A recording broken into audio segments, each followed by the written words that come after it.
آج دجالی فتنے کے بارے میں کچھ باتیں آپ کے گوش گزار کروں گا۔ پہلی بات یہ نوٹ کیجئے کہ یہ روایات صحیح مسلم میں بھی ہیں، جامع ترمذی میں بھی ہیں، سنن ابی داؤد میں بھی ہیں، سنن ابن ماجہ میں بھی ہیں، سنن نسائی میں بھی ہیں، مسند احمد ابن حنبل میں بھی ہیں۔ یعنی یوں سمجھیے کہ صرف بخاری کو چھوڑ کر باقی صحاح ستہ کی تمام کتابوں میں اور بڑے جلیل القدر صحابہ سے یہ روایات ہیں۔ حضرت عبداللہ ابن عباس رضی اللہ تعالی عنہما حبر الامہ، حضرت عبداللہ ابن عمر رضی اللہ تعالی عنہما، حضرت ابو سعید خدری رضی اللہ تعالی عنہ، اور حضرت ابو الدرداء رضی اللہ تعالی عنہ۔ ان صحابہ سے ان کتب حدیث میں جو روایات مروی ہیں وہ یہ ہے کہ جو شخص دجالی فتنے سے محفوظ رہنا چاہے وہ سورہ کہف کی ابتدائی اور آخری آیات کی تلاوت کرے۔ بعض روایات میں تو صراحت ہے ابتدائی اور آخری، بعض میں مطلقاً فرمایا گیا کہ 10 آیات سورہ کہف کی انسان کو دجال کے فتنے سے محفوظ رکھ سکتی ہے۔ اس اعتبار سے جو تعلق ہے ان آیات کا دجالی فتنے کے ساتھ وہ گویا کہ احادیث صحیحہ سے ثابت ہے۔ نمبر 2 بات جو اب میں عرض کرنا چاہتا ہوں وہ یہ ہے کہ احادیث نبویہ ہی سے دجالی فتنے کے بارے میں جو باتیں ہمیں معلوم ہوتی ہیں وہ کیا ہے، دجال کے کیا اوصاف ہوں گے، کیا خصائص ہوں گے، دجالی فتنے کے کیا مظاہر ہوں گے، کیا آثار ہوں گے، کیا اثرات ہوں گے۔ اس کی وضاحت میں پہلے تو ایک بات نوٹ کر لیجئے، ایک ہے دجالی فتنہ، ایک ہے ایک شخص معین المسیح الدجال، ان دونوں میں فرق ہے۔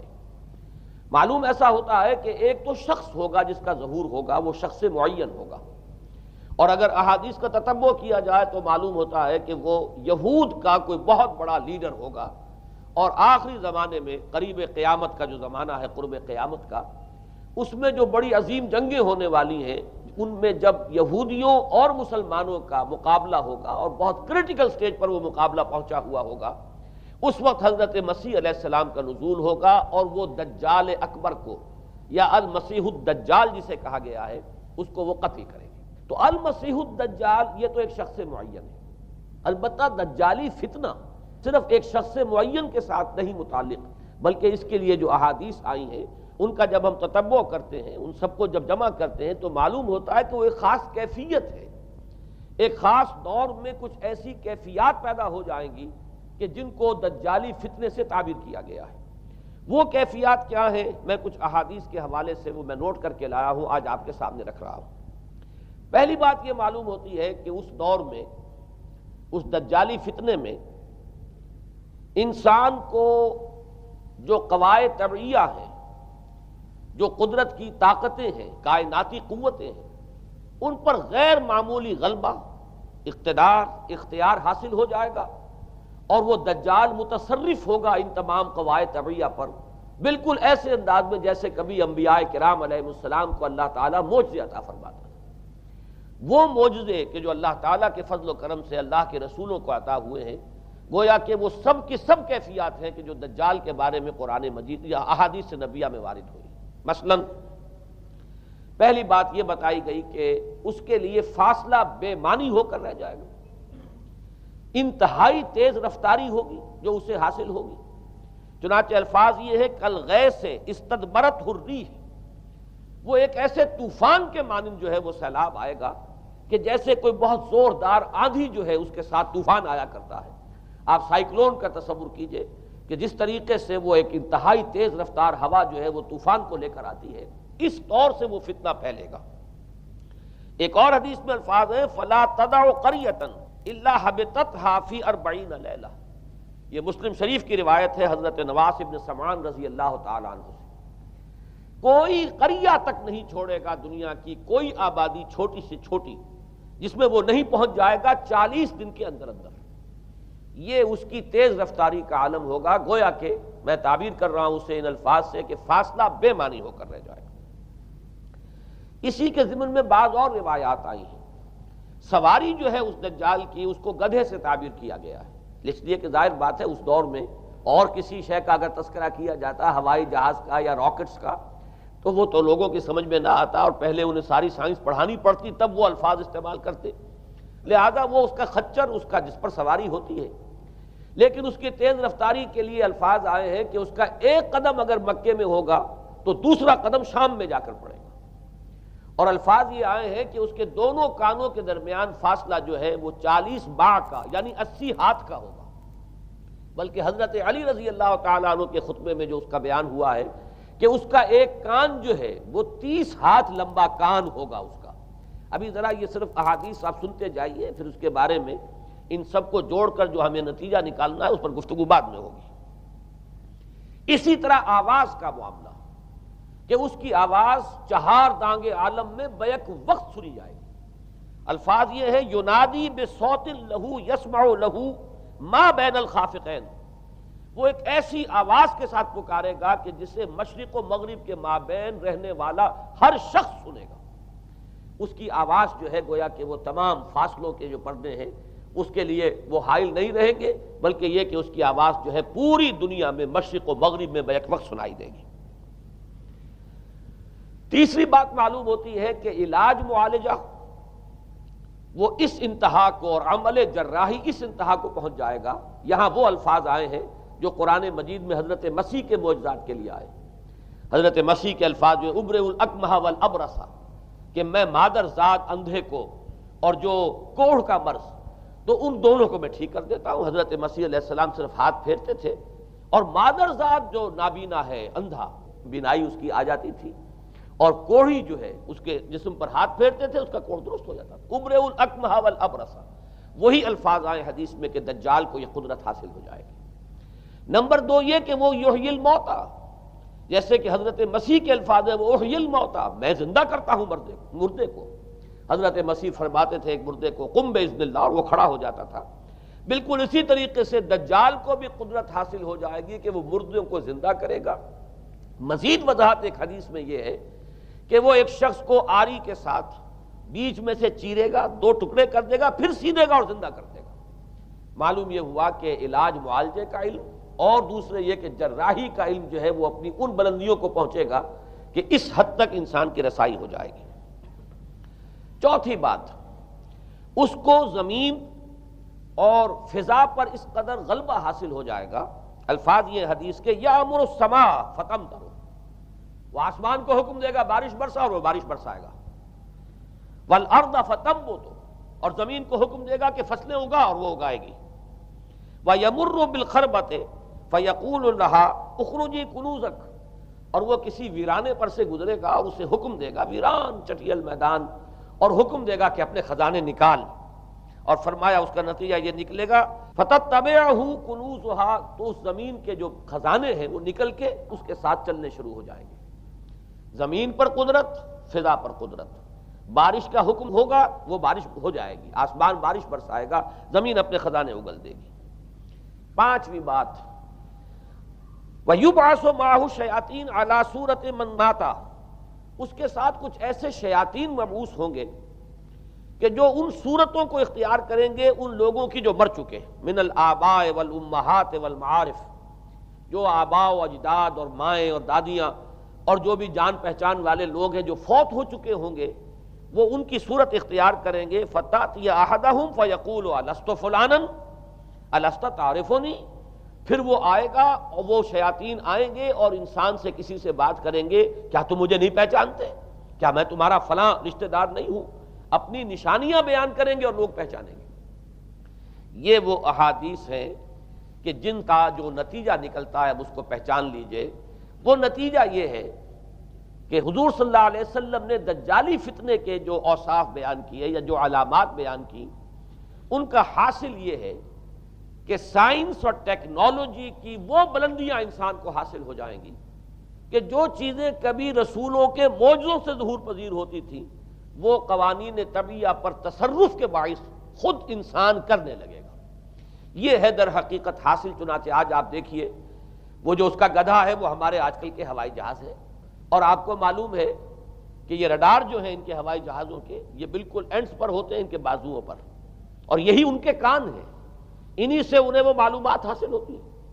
خود ان کی لمبائی چوڑائی جو ہے وہ کتنی ہے، اور پھر یہ کہ ان کے درمیان فصل جو ہے وہ 80 ہاتھ کا یا 40 باع کا وہ موجود ہے۔ اور جہاز کی ایک اڑان اب تو کہیں بات پہنچ گئی کہ آپ کو معلوم ہے کہ پوری دنیا کے گرد بھی ایک جہاز جو ہے وہ چکر لگا لیتا ہے چند گھنٹوں کے اندر، لیکن یہ ہے کہ عام جو رفتار ہے اس میں بھی ایک پڑاؤ سے دوسرے پڑاؤ تک، ایک جگہ سے جس کو ہاپ کرنا کہتے ہیں، یہ بھی کم سے کم 500-700 میل کا عام طور پر سفر جو ہے وہ جہاز طے کر رہا ہے۔ اسی طریقے سے ہماری جو سائنس کی، خاص طور پر جو طبی سائنس ہے، اب اس میں جس طریقے سے کہ زندہ رکھا جاتا ہے انسانوں کو، اور وہ ویجیٹیبل چاہے کہا گیا ہے ان کو ہیومن ویجیٹیبلز، لیکن یہ کہ دل کی دھڑکن بھی چلائے جا رہے ہیں، خوراک بھی پہنچا رہے ہیں، آدمی جو ہے وہ زندہ سال ہر سال تک زندہ پڑا رہتا ہے۔ اور یہ کہ سرجری بعض جانوروں پر تو یہ بات ہو چکی ہے کہ کاٹے گئے ہیں اور پھر ان کو سی دیا گیا ہے، جوڑ دیا گیا ہے۔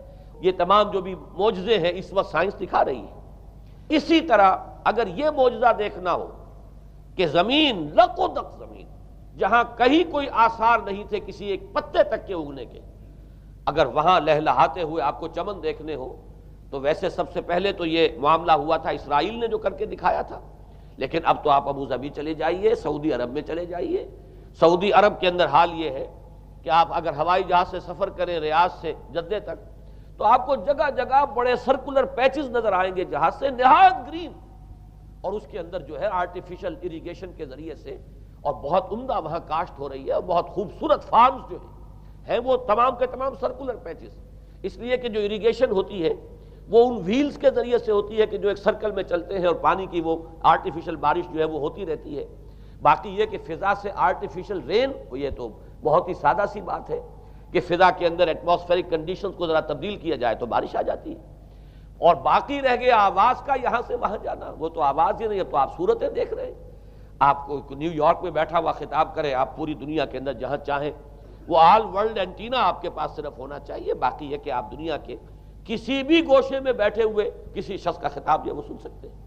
تو معلوم یہ ہوا کہ در حقیقت یہ جو دجالی فتنہ ہے، یہ جس کے اوصاف جو بیان کیے گئے، ابھی میں اس کو لفظ فتنہ سے تعبیر نہیں کر رہا، اسے جس چیز نے فتنہ بنایا وہ ابھی میں آپ سے عرض کروں گا، لیکن یہ جتنے اوصاف حدیث میں آئے ہیں، جتنی صفات بیان ہوئی ہیں، جو کوائف وہاں سامنے آ رہے ہیں، ان سب کا حاصل تو ایک لفظ میں یہ ہے کہ سائنٹیفک ڈیولپمنٹ اور ٹیکنالوجیکل ڈیولپمنٹ وہ اس درجے کی ہو جائے گی کہ قواعد طبیعیہ پر، فورسز آف دی نیچر پر انسان کو تصرف اور تسلط حاصل ہو جائے گا، اور وہ انہیں استعمال کرے گا، اور اس طریقے سے اس کے اندر وہ ساری کی ساری کیفیات جیسے کہ آج ہم دیکھ رہے ہیں اپنی نگاہوں کے سامنے وہ پیدا ہو جائیں گی۔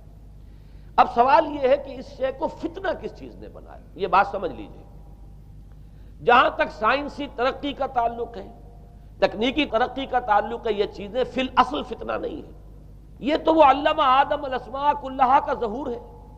اللہ تعالیٰ نے ازل میں حضرت آدم علیہ السلام کو جو صلاحیت عطا فرما دی تھی، یہ ایکسفولیشن ہے اس کا ظہور ہے۔ جیسے کہ آم کی گٹھلی میں آم کا درخت ہے، لیکن ظاہر بات ہے کہ اس کو درخت بننے میں وقت لگتا ہے، پہلے وہ 2 پتے نکلتے ہیں، پھر وہ بڑھتا ہے معاملہ، کئی سال میں جا کر وہ درخت جو ہے وہ جوان ہوگا اور وہ پھل دے گا۔ اسی طریقے سے یوں سمجھئے کہ بالقوہ وہ علم حضرت آدم علیہ السلام کو دے دیا گیا، یعنی وہ صلاحیتیں ودیت کر دی گئیں، وہ فیکلٹیز، سمع اور بصر اور فؤاد، دیکھو سنو نتیجہ نکالو اور آگے بڑھو۔ آپ نے چیز دیکھی، ایک سنی، نتیجہ نکالا، اس کو نوٹ کیا، آگے بڑھے، پھر کوئی چیز دیکھی، پھر کوئی سنی، اپنے سابق جو نتیجہ آپ نے نکال کر محفوظ کیا تھا اپنی میموری میں، اس کے ساتھ اس کو ٹیلی کیا، کوئی اور نتیجہ نکل آیا اور آگے بڑھے۔ تو یہ تو سٹیپ بائی سٹیپ، قدم با قدم انسانی علم آگے بڑھ رہا ہے۔ یہ ہرگز فتنہ نہ ہوتا، میرے الفاظ پر توجہ کیجئے، اگر اس کے ساتھ متوازن طور پر ایمان اور روحانیت کا ارتقا بھی ہوتا رہتا، اگر اس کے ساتھ اللہ کی معرفت، اللہ کی محبت، آخرت کا ایمان، منزل انسان کی جو ہے وہ آخرت ہے، دنیا نہیں ہے، اگر یہ چیزیں ساتھ کے ساتھ ہوتی تو یہ ہرگز فتنہ نہیں۔ فتنہ در حقیقت اسے جس نے بنایا ہے وہ یہ ہے کہ کچھ ایسے اسباب ہوئے ہیں، اور وہ اسباب آج مجھے بیان کرنے کہ در حقیقت موجودہ عیسائیت اس کا سب سے بڑا سبب ہے۔ اس کے نتیجے میں ایک بہت بڑا گیپ ہے، اپالنگ گیپ ہے، بڑا مہیب خلا ہے، بڑی وسیع خلیج ہے جو حائل ہو چکی ہے کہ ایمان اور روحانیت ختم ہوتے چلے گئے، اور یہ ٹیکنیکل اور سائنٹیفک ڈیولپمنٹ بڑھتی چلی گئی۔ ان دونوں کے درمیان جو مہیب خلا پیدا ہوا ہے اس نے اسے فتنہ بنا دیا ہے، اور عظیم ترین فتنہ بنا دیا ہے۔ ورنہ اگر اس کے ساتھ ہی اللہ پر ایمان، آخرت پر ایمان، اور انسان کے اندر ایمانی کیفیات، اس کی روحانی کیفیات اگر یہ بھی برقرار رہتی بلکہ اس کے ساتھ متوازن طور پر ان کو ترقی کرنا چاہیے تھی، تو یہ ہرگز فتنہ نہیں ہے۔ تو پہلی بات یہ سمجھ لیجئے کہ اگرچہ دجالی فتنے کے جو صفات، اس کے اوصاف، اس کی علامات، اس کے مظاہر جو بھی حدیث کے ذریعے سے ہمیں معلوم ہے، جس کا میں نے ابھی آپ کے سامنے تذکرہ کیا، وہ سب در حقیقت تعبیر ہے اس دور کا جو محاورہ ہے، اس دور کی جو زبان ہے، اس دور میں جن الفاظ سے گفتگو کی جا سکتی تھی، اس دور کے ایڈیم میں آج کی جو سائنٹیفک اور ٹیکنالوجیکل ترقی ہے، گویا کہ اس کی تعبیر کی گئی ہے کہ وہ دجالی فتنہ ہوگا۔ لیکن اس شے کو فتنہ بنانے والی شے در حقیقت یہ ہے کہ ایک بہت بڑی خلیج حائل ہو چکی ہے ایمان اور روحانیت، اور دوسری طرف سائنٹیفک اور ٹیکنالوجیکل ڈیولپمنٹ میں ان دونوں کے درمیان اتنا بعد اور فصل پیدا ہو گیا ہے کہ جس کی وجہ سے اس نے فتنے کی شکل اختیار کی۔ اس کا سبب کیا ہے، آج ہمیں اس پر غور کرنا ہے۔ دیکھیے حضرت مسیح علیہ السلام کا دین، اور جیسا کہ میں نے عرض کیا اس سورہ کہف کے پہلے رکوع میں تذکرہ انہی کا ہو رہا ہے، وَيُنذِرَ الَّذِينَ قَالُوا اتَّخَذَ اللَّهُ وَلَدًا مَا لَهُم بِهِ مِنْ عِلْمٍ وَلَا لِآبَائِهِمْ كَبُرَتْ كَلِمَةً تَخْرُجُ مِنْ أَفْوَاهِهِمْ يَقُولُونَ إِلَّا كَذِبًا فَلَعَلَّكَ بَاخِعٌ نَفْسَكَ عَلَىٰ آثَارِهِمْ إِن لَّمْ يُؤْمِنُوا بِهَٰذَا الْحَدِيثِ أَسَفًا۔ ان آیات کا پہلے ترجمہ آپ سن لیجئے، جو پہلی آیات ہے ان کا ترجمہ ہم کر چکے ہیں۔ کل حمد اس اللہ کے لیے ہے جس نے اپنے بندے پر کتاب نازل فرمائی اور اس میں کوئی کجی نہ رکھی، جو بالکل سیدھی ہے اور خبردار کرتی ہے ایک ایسی بڑی عظیم اور مہیب جنگ سے کہ جو خاص اللہ کی طرف سے ہوگی، اور بشارت دیتی ہے مومنین کو جو نیک عمل کریں کہ ان کے لیے بہت بڑا اور بہت عمدہ اجر ہے، ماکثین فیہ ابدا، وہ اس میں رہیں گے ہمیشہ ہمیشہ۔ وَيُنذِرَ الَّذِينَ قَالُوا اتَّخَذَ اللَّهُ وَلَدًا، اب دوہرا کر بات آئی، اور تاکہ خبردار کر دے ان کو جنہوں نے یہ کہا کہ اللہ نے کسی کو اپنا بیٹا بنایا۔ مَا لَهُم بِهِ مِنْ عِلْمٍ، نہیں ہے ان کے پاس اس کے بارے میں کوئی علم، وَلَا لِآبَائِهِمْ، نہ ان کے آباء و اجداد کے پاس کوئی علم تھا، کوئی عقلی دلیل نہیں، کوئی اللہ کی اتاری ہوئی کسی کتاب میں، اللہ کے اتارے ہوئے کسی صحیفے میں اس کے لیے سند نہیں۔ وَلَا لِآبَائِهِمْ كَبُرَتْ كَلِمَةً تَخْرُجُ مِنْ أَفْوَاهِهِمْ، بہت بڑی بات ہے کہ جو نکل رہی ہے ان کے منہوں سے، إِن يَقُولُونَ إِلَّا كَذِبًا، نہیں بول رہے یہ، نہیں کہہ رہے یہ مگر جھوٹ۔ فَلَعَلَّكَ بَاخِعٌ نَفْسَكَ عَلَىٰ آثَارِهِمْ، تو اے نبی صلی اللہ علیہ وسلم شاید کہ آپ اپنے آپ کو ہلاک کر لیں گے ان کے آثار پر۔ یہ آثار کے لفظ کو میں ابھی جو کا تو رکھ رہا ہوں، بعد میں اس کی وضاحت کروں گا۔ ان لم یؤمنوا بهذا الحدیث اسفا، اگر یہ لوگ ایمان نہ لائے اس حدیث پر، یہ حدیث قرآن، اس پر اگر یہ ایمان نہ لائے، جیسے کہ وہاں فرمایا گیا تھا اگر رحمت خداوندی میں داخل ہونا ہے اے بنی اسرائیل تو یہ شاہدرہ ہے رحمت خداوندی کا قرآن حکیم، آؤ اور داخل ہو جاؤ۔ یہاں پر ان عیسائیوں کو متنبہ کیا جا رہا ہے اگر وہ اس حدیث پر، یہ حدیث اللہ، اللہ کی کتاب، احسن الحدیث کتابا متشابہہ فَبِأَيِّ حَدِيثٍ بَعْدَهُ يُؤْمِنُونَ، اگر اس اللہ کی حدیث پر، اللہ کی کتاب پر یہ ایمان نہ لائے تو جو ان کے آثار ہوں گے، جو نتائج نکلیں گے، ان پر اے نبی شاید کہ آپ اپنے آپ کو صدمے اور رنج اور غم سے ہلاک کر لیں۔ یہ ہے در حقیقت وہ آیات کہ جن میں تذکرہ ہو رہا ہے عیسائیت کا، لیکن عیسائیت سے مراد کیا ہے اسے سمجھیے۔ حضرت مسیح علیہ السلام کا دین تو بعین ہی وہی دین تھا جو دین آدم سے لے کر محمد تک صلی اللہ علیہ وسلم وعلیہم الصلاۃ والسلام جتنے انبیاء آئے ہیں ان کے دین میں کوئی فرق نہیں تھا۔ دین توحید، وہی ایمان، البتہ شرائع کے اندر، شریعتوں میں کچھ تفصیلی احکام میں فرق ہوا ہے، شریعت موسوی اور شریعت محمدی میں علی صاحب الصلاۃ والسلام تھوڑا تھوڑا فرق ہے، دین ایک ہی ہے۔ شرع لکم من الدین ما وصی بہ نوحا والذی اوحینا الیک وما وصینا بہ ابراہیم وموسیٰ وعیسیٰ، دین میں تو ہم نے وہی شے تمہارے لیے بھی معین کی ہے مسلمانوں، کہ جس کی کہ ہم نے نوح کو وصیت کی تھی اور جس کی کہ ابراہیم کو اور موسیٰ کو اور عیسیٰ کو وصیت کی، دین ایک ہے۔ ان الدین عند اللہ الاسلام، تو دین مسیحی بھی وہی تھا بعین ہی جو دین محمدی ہے اور دین موسوی ہے صلی اللہ علیہ وسلم علیہ الصلاۃ والسلام۔ البتہ حادثہ جو نہایت عظیم پیش آیا ہے اور وہ یہ ہے کہ پال، ساؤل اس کا نام تھا پہلے، جس نے کہ اپنی زندگی میں حضرت مسیح علیہ السلام جب تک موجود تھے دنیا میں شدید انہیں تکلیفیں پہنچائیں، شدید ایذائیں پہنچائیں، ان کی مخالفت پر کمر بستہ رہا، لیکن اس کے بعد جب انہیں اٹھا لیا گیا، یا عیسائیوں کے عقیدے کے مطابق وہ سولی دیے گئے، اور اس کے بعد ان کا عقیدہ بھی یہ ہے کہ سولی پانے کے بعد پھر وہ زندہ ہو کر آسمان پر چلے گئے، جبکہ ہم یہ سمجھتے ہیں اور ہمارا ایمان ہے کہ انہیں سولی دی نہیں گئی، بلکہ انہیں تو پہلے ہی اٹھا لیا گیا تھا، ان کی جگہ کوئی اور ہے۔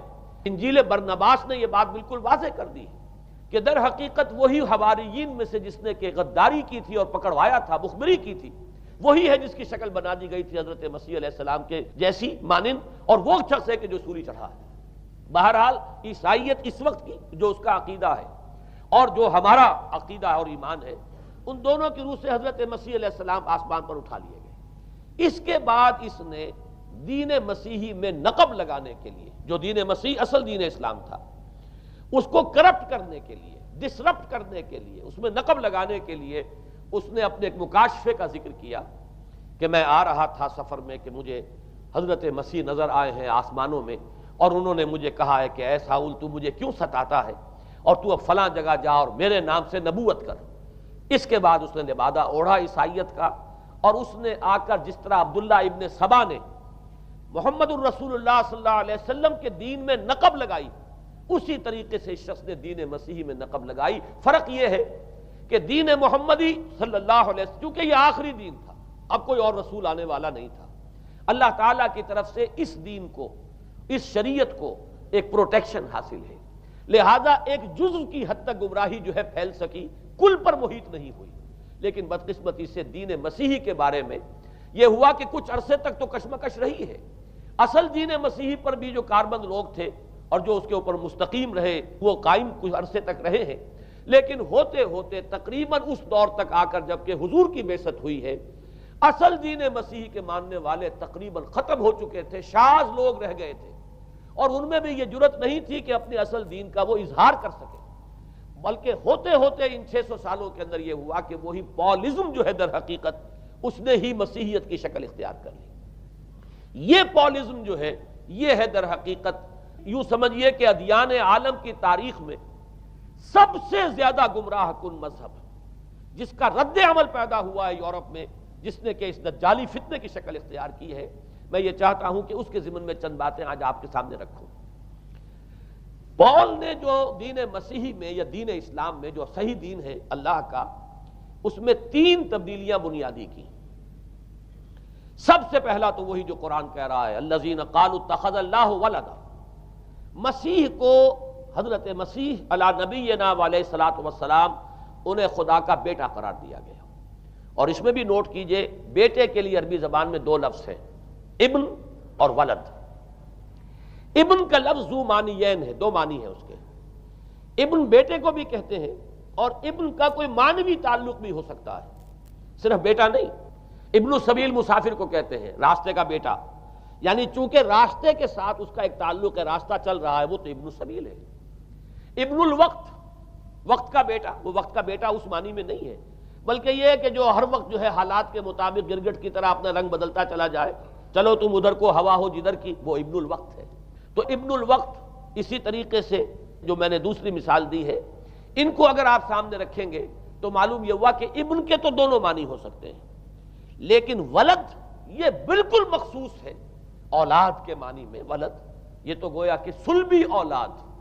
اور عیسائیت وہ ہے مذہب کہ جس نے کہ بدترین شرک کی صورت اختیار کی ہے، اور ان کے ہاں عقیدے میں یہ الفاظ ہیں کہ مسیح اللہ کا، خدا کا صلبی بیٹا ہے، تاکہ کوئی شک نہ رہ جائے کہ کوئی اور نسبت ہے جسے ابن سے تعبیر کیا گیا، کوئی اور تعلق ہے جس کے لیے یہ لفظ اختیار کیا گیا، صلبی کا لفظ استعمال کیا گیا ہے کہ یہ خدا کا صلبی بیٹا ہے۔ اور یوں سمجھیے اب اس کا جو نتیجہ نکلا کہ بیٹا اگر کسی کا ہے تو ظاہر بات ہے کہ وہ ہم جنس ہے، ہم نوع ہے اپنے باپ کا۔ انسان کا بیٹا انسان ہوگا، سید زادہ جو ہے سید کا بیٹا سید ہوگا، مغل کا بیٹا مغل ہوگا، گھوڑے کا بیٹا گھوڑا ہوگا، گدھے کا بیٹا گدھا ہوگا۔ معلوم یہ ہوا کہ بعین ہی جو کچھ باپ ہوتا ہے وہی بیٹا ہوتا ہے۔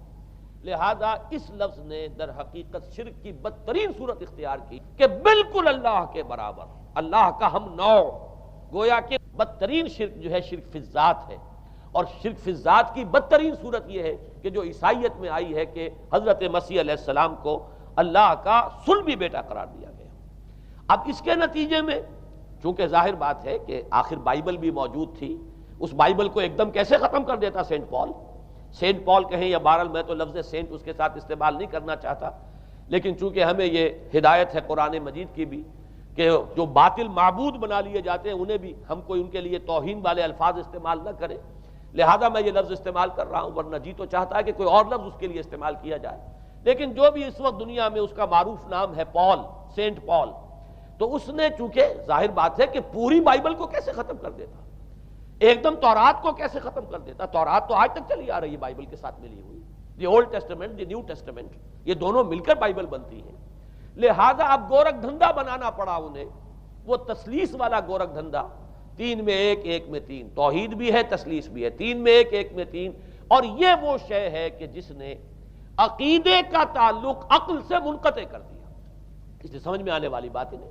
3 میں 1 1 میں 3 ایک گورکھ دھندا ہے، نتیجہ انہوں نے یہ نکالا کہ ڈوگما در حقیقت اس کا عقل سے کوئی تعلق نہیں، ڈوگما بس عقیدہ ہے، اور اس عقیدے ہی کے اوپر سارے دین کی بنیاد ہے، باقی وہ عقل میں آئے نہ آئے، عقل کے لیے قابل قبول ہو یا نہ ہو، یہ بات اچھی طرح سمجھ لیجئے کہ اگرچہ ہمارے ہاں بھی ہم بھی یہ بات کہتے ہیں کہ بہت سے حقائق جو ہے کائنات کے وہ ایسے ہیں کہ جن تک عقل کی رسائی نہیں ہے اس کے لیے ہم مجبور ہیں، محتاج ہیں وحی کی ہدایت کے، لیکن 2 چیزوں میں فرق کیجئے، ایک ہے عقل سے ماورا ہونا اور ایک ہے عقل کے خلاف ہونا، ان دونوں چیزوں میں زمین و آسمان کا فرق ہے۔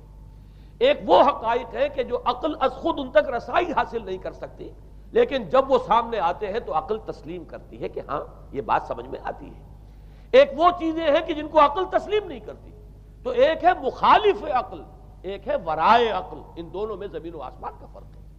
ہمارے دین میں تو عقل کو اپیل کیا گیا ہے، لعلکم تعقلون، لعلہم یعقلون، اولو الالباب الذین یعقلون۔ اب ظاہر بات ہے کہ عقل کو ہاتھو برہانکم ان کنتم صادقین، لاؤ دلیل اپنی، تو دلیل سے عقل سے اپیل کی گئی، اور اس میں وہ رشتہ جو میں نے کئی مرتبہ بیان کیا علامہ اقبال کے اشعار کے حوالے سے کہ عقل گو آستاں سے دور نہیں، اس کی قسمت میں پر حضور نہیں، اور گزر جا عقل سے آگے کہ یہ نور چراغ راہ ہے، منزل نہیں ہے، منزل تک تو عقل نہیں پہنچائے گی لیکن راستہ تو دکھاتی ہے، اور جب کہ وحی کی روشنی سامنے آتی ہے تو عقل اس کی تصدیق کرتی ہے۔ یہ ہے ہمارا موقف اور یہ ہے عقلی معقول موقف، لیکن عیسائیت نے، بلکہ کہنا چاہیے پالزم نے، مجھے یہاں پر لفظ عیسائیت اب استعمال کرنا نہیں چاہیے اس لیے کہ حضرت عیسیٰ سے اب اس کی نسبت نہیں رہی، حضرت عیسیٰ سے اس کی نسبت جو ہے یہ مس نومر ہے، یہ غلط نام ہے۔ دی 100 کا مصنف جو ہے ڈاکٹر مائیکل ہارٹ، اس نے یہ بہت بڑی بات کہی، اس نے کہا در حقیقت موجودہ جو عیسائیت ہے اسے پالزم کہنا چاہیے، یہ پالزم ہے، کرسچینٹی نہیں ہے، اس لیے کہ در حقیقت حضرت مسیح علیہ السلام کی تعلیم جب تک وہ دنیا میں تھے وہ یہ نہیں تھی کہ جو پال نے دی، البتہ اس نے پال کو بہت بڑا شخص مانا، اس میں کوئی شک نہیں، اس لیے کہ اس نے تاریخ کے ایک دھارے کا جو ہے وہ رخ موڑ دیا ہے، اللہ تعالیٰ کے صحیح دین کو گویا کہ قلع قمع کر کے ایک نیا دین اس طریقے سے پھیلایا ہے کہ آج بھی شاید دنیا میں کثیر ترین تعداد عیسائیت ہی کے نام لیواؤں کی ہے، واللہ عالم، یا شاید گوتم بدھ کے ماننے والوں کی ہے، بہرحال یہ کہ بہت بڑی تعداد میں آج حضرت مسیح علیہ السلام کی طرف جو منسوب ہے غلط طور پر دین، اس کے نام لیوا دنیا میں ہے۔ اس اعتبار سے وہ یقیناً اس کا تو حق رکھتا ہے کہ اس کا نام بھی اس کتاب میں آئے کہ جس نے تاریخ کے اوپر اثرات اپنے پیدا کیے، اور حضرت مسیح علیہ السلام جب تک دنیا میں تھے عیسائیت کی حقیقت بنی اسرائیل یا یہودیت کے ایک فرقے سے زیادہ نہیں تھی، ڈیٹیچ نہیں ہوا تھا یہ دین حضرت موسیٰ علیہ السلام کے دین سے، لیکن یہ کہ پال نے اسے بالکل ایک مستقل بذات ایک جدا گانا دین کی شکل دے دی ہے، تو یہ پالزم ہے۔ پالزم نے در حقیقت سب سے پہلا کام یہ کیا کہ عقل سے بالکل تعلق منقطع کر دیا، عقیدہ ڈوگما جو ہے وہ خلاف عقل، جو بات عقل میں آئے نہ آئے بس ماننی ہے۔ تو پہلی تو یوں سمجھیے کہ نقب جو لگی ہے دین کے اندر وہ اس تسلیس کے حوالے سے، اور تسلیس کا گورکھ دھندا خلاف عقل، لہذا ڈوگما کی جو کا لفظ جو استعمال ہوا ہے کہ بس اس کو تو ہم مانیں گے چاہے وہ عقل کے لیے قابل قبول ہو چاہے نہ ہو۔ دوسرا اس سے بھی زیادہ آپ دیکھیے ایک سے ایک بڑھ کر اینٹ رکھی جا رہی ہے، خشت اول چون حد میں مار کج تاثریہ میرود دیوار کج۔ دوسرا کفارے کا عقیدہ جو مبنی ہے صلیب کے عقیدے پر، مسیح نے انتہائی ذلت کی موت، یعنی صلیب کی موت جو ہے وہ خود کہتے ہیں کہ انتہائی ذلت کی موت ہے۔ یہ ذلت کی موت کا پیالہ اس لیے پیا تاکہ اس کے ماننے والوں کی طرف سے کفارہ ادا ہو جائے۔ مسیح کفارہ ادا کر چکا ہے، اب جو شخص بھی مسیح کو مان لے گا اس کی گویا کہ نجات ہو گئی، اس کا عمل سے کوئی تعلق نہیں۔ عمل ہو نہ ہو، بد کردار ہو، اچھا کردار والا ہو، نیک ہو، بھلا ہو، جیسا بھی ہو، برا ہو، بدماش ہو، لچا ہو، لفنگا ہو، مسیح کو مان لے، صرف ماننے پر، اس لیے کہ مسیح تو اس کی طرف سے کفارہ پیش کر چکا۔ سارے گناہوں کا کفارہ جو ہے مسیح نے انتہائی ذلت آمیز موت جو ہے قبول کر کے گویا کہ اپنے ماننے والوں کے تمام گناہوں کا کفارہ دے دیا ہے۔ یہ دوسرا عقیدہ۔ اس کا نتیجہ کیا نکلا؟ تثلیث نے عقل سے تعلق توڑ دیا تھا مذہب کا، اس نے عمل سے تعلق توڑ دیا۔ ڈوگما ہی ڈوگما ہے، نہ عقل سے کوئی تعلق نہ عمل سے کوئی تعلق، کوئی تعلق نہیں رہا۔ دین کی جڑیں جو ہیں دونوں اعتبار سے، دین تو نام ان دو چیزوں کا، الا الذین آمنوا وعملوا الصالحات، دونوں کی گویا کہ جڑیں منہدم ہو گئیں، بنیادیں منہدم ہو گئیں، جڑیں کاٹ دی گئیں کہ نہ اس کا تعلق عقل کے ساتھ ہے نہ عمل کے ساتھ ہے۔ تیسری بات آئی ہے، اس نے کہا شریعت منسوخ۔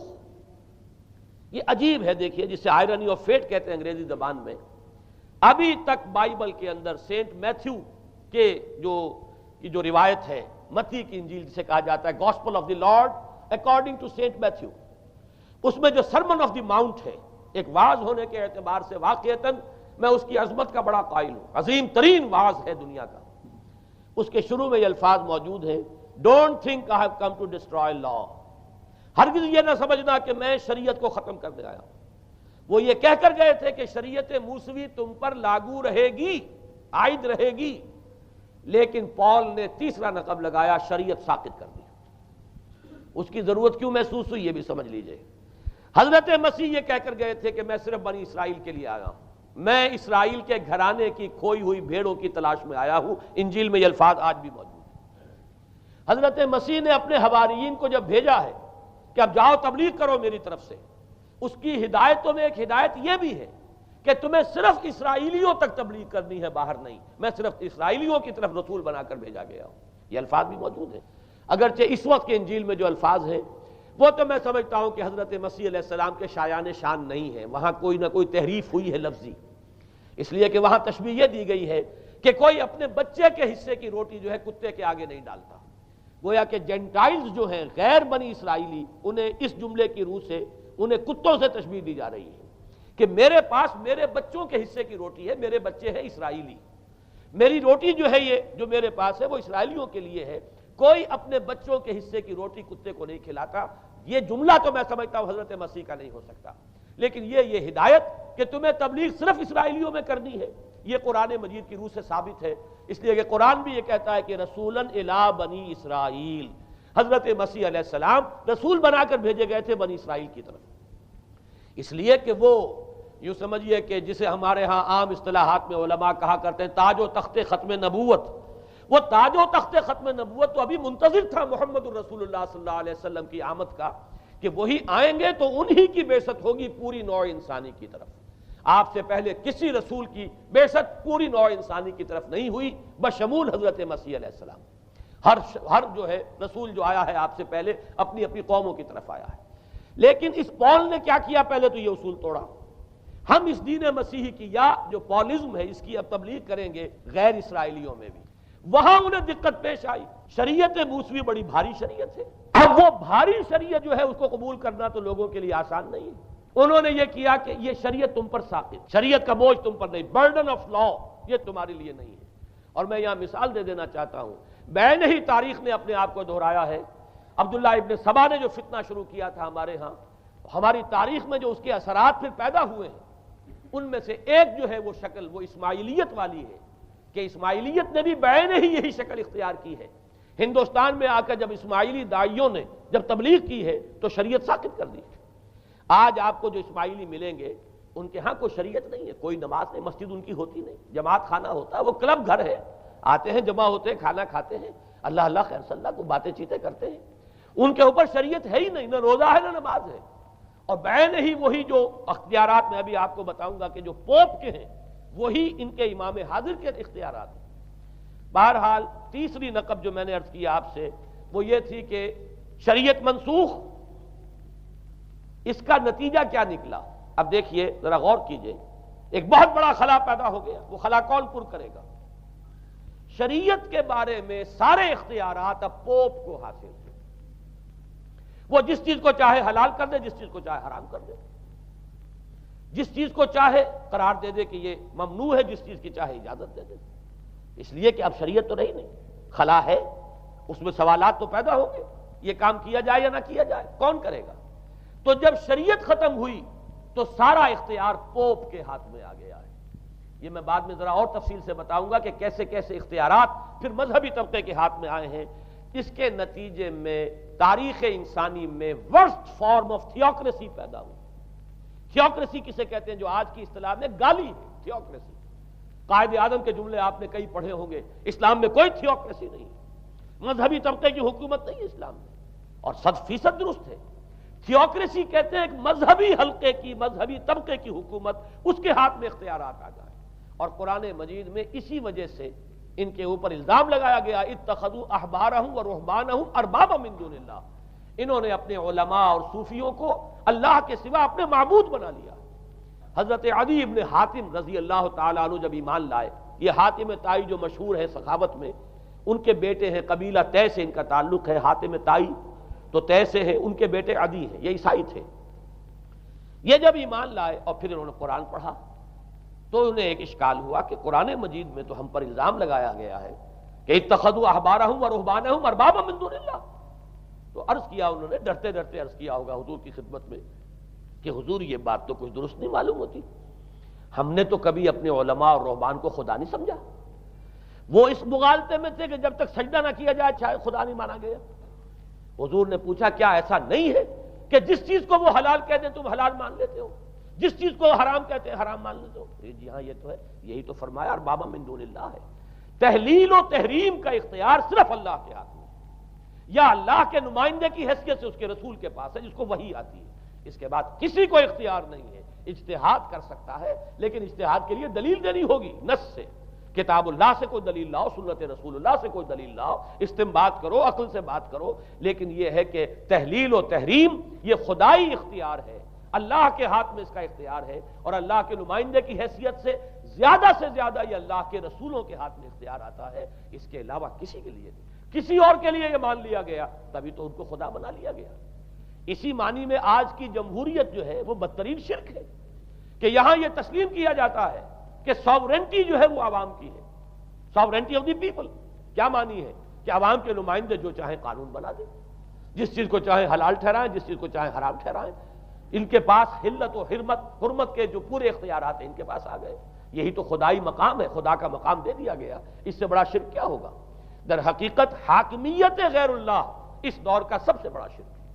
تو وہاں یہ حق جو ہے دے دیا گیا علماء کے ایک طبقے کو، پوپ کو، تو گویا کہ تاریخ انسانی کی بدترین تھیوکریسی، بدترین مذہبی استبدادی حکومت قائم ہوئی ہے یورپ میں۔ اس کے حوالے سے میں کچھ تاریخی حوالے بھی اب آپ کے سامنے رکھ دوں۔ دیکھیے جب تک پال نے یہ کام شروع کیا ہے تو تقریباً 3 صدیوں تک تو یہ صرف ایک مذہبی تبلیغ کا کام ہوا ہے۔